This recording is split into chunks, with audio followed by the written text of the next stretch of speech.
All right, joining me live from Boston is David M. Littman. He is a senior analyst at the media monitoring organization Canberra.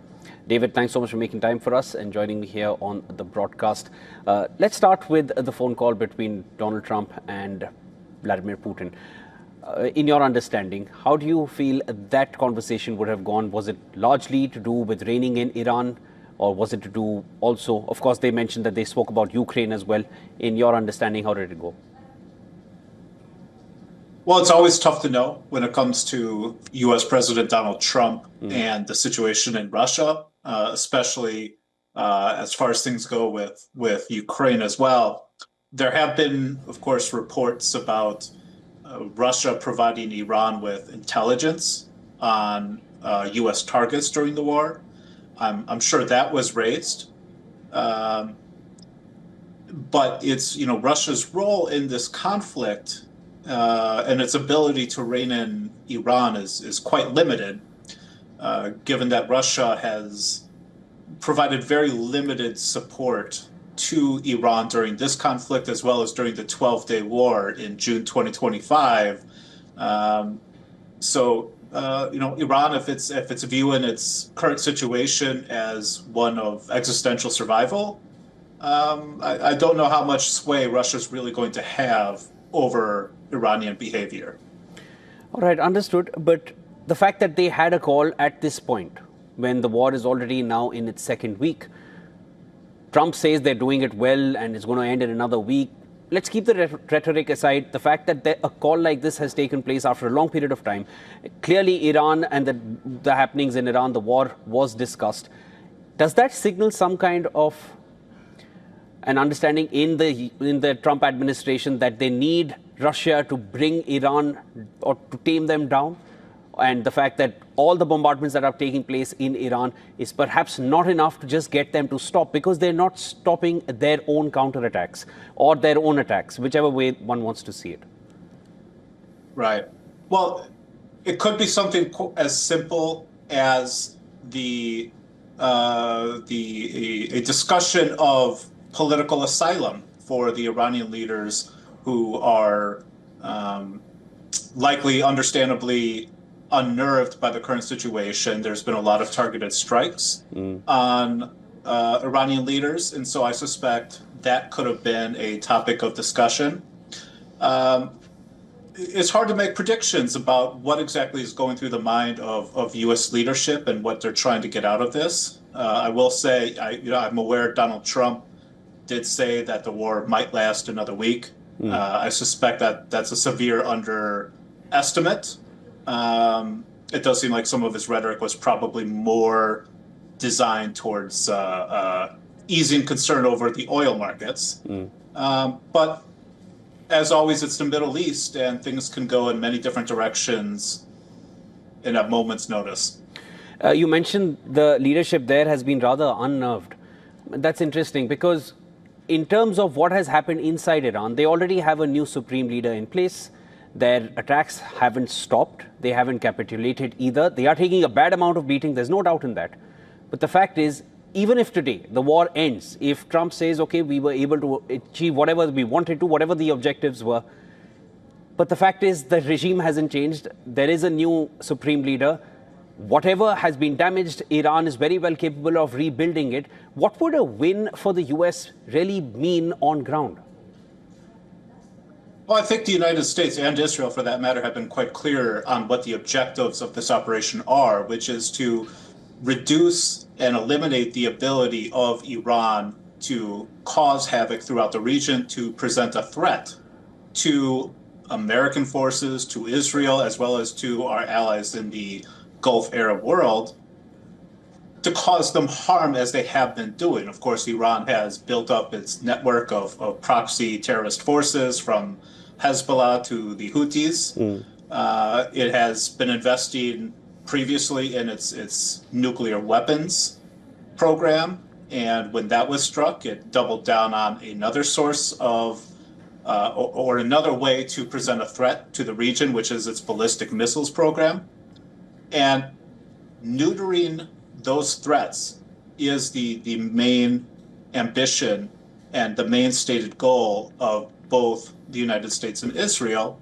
How exactly that will look in the end, we will have to see when the dust settles. It does seem like there has already been a significant blow to the Iranian armed forces.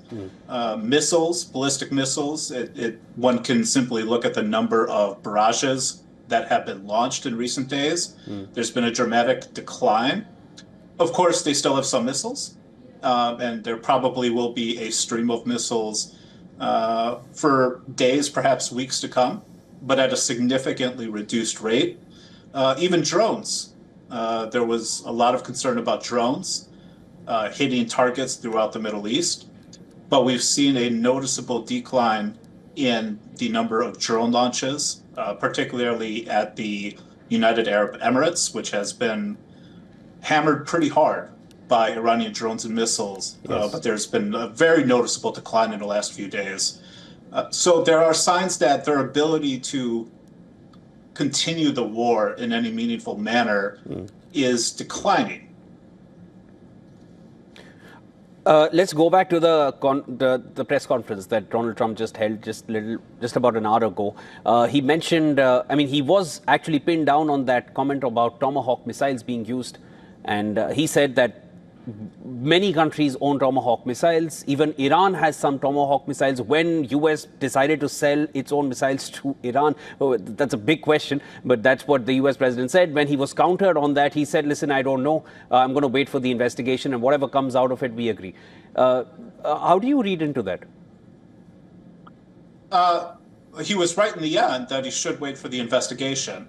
As far as I understand and as far as public knowledge is, only the United States really has those missiles. And so I think at the end of the day, the investigation, assuming it was a Tomahawk missile, it will mean that it was a U.S. strike that hit that school. Of course, it doesn't mean it was targeted. Mistakes happen in war. It does appear that it was within or next to what is or was an IRGC facility. And that's a tragic mistake. Mistakes, unfortunately, happen in wars. And the right thing to do is to carry out a full investigation, which the U.S. military is doing. And the right thing to do is wait for that investigation before taking speculation too far. But in terms of Trump's remarks about the Tomahawk missile, I believe he was wrong in his initial remarks about other countries, including Iran, having access to these missiles. How long do you feel Iran will be able to sustain, given the kind of beating they're taking, but the fact that they have a huge stockpile of missiles and drones that they had built earlier? How much of it is damaged? I want to stay clear of speculation, but just given the way the kind of statements are coming out from Iran at this point, even recently, the Foreign Minister Abbas Araghchi, he commented on the U.S. CENTCOM post on a HIMARS battery that is deployed in one of their bases across the Gulf. And he said, thank you for this. We will be taking care of it, or something to that effect. And that's just as recent as like an hour and a half or 2 hours back. How long do you think Iran is going to last, given the kind of attitude that they still showcase? Well, we can think about this in two different ways. The ability for Iran to carry out the kind of havoc it's been carrying out through missiles and drones, it depends to an extent whether they begin starting to ration what they have left. But in terms of, for example, medium-range ballistic missiles, the kind that can reach as far as Israel, their stockpiles have been depleted quite significantly. This data several days ago, the estimates were that they already had burned through about half of their stockpile, either launched or destroyed in American or Israeli strikes. It has a fair number more of short-range ballistic missiles that can still cause havoc closer to Iran. But even there, it's running, at least as of a couple days ago, at about half of what it had.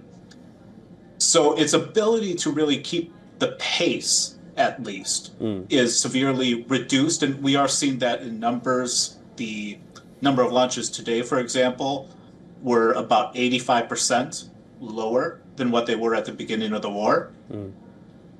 Now, once Iran runs out of missiles or drones, or the ability to really launch them in any meaningful numbers, will Iran give up?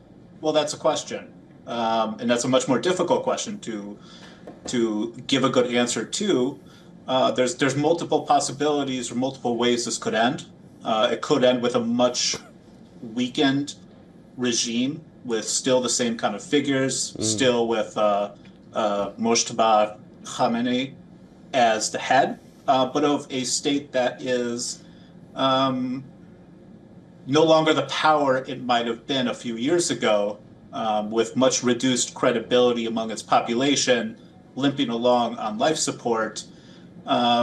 Or perhaps we could see some internal unrest leading to internal regime change. It's hard to predict, but I think at the end of the day, Iran's ability to continue waging this war, as well as its ability to continue waging chaos across the region, will be significantly reduced. And I think we can call that a victory, at least from the American and the Israeli and the Gulf Arab perspective. You mentioned the Gulf Arab perspective.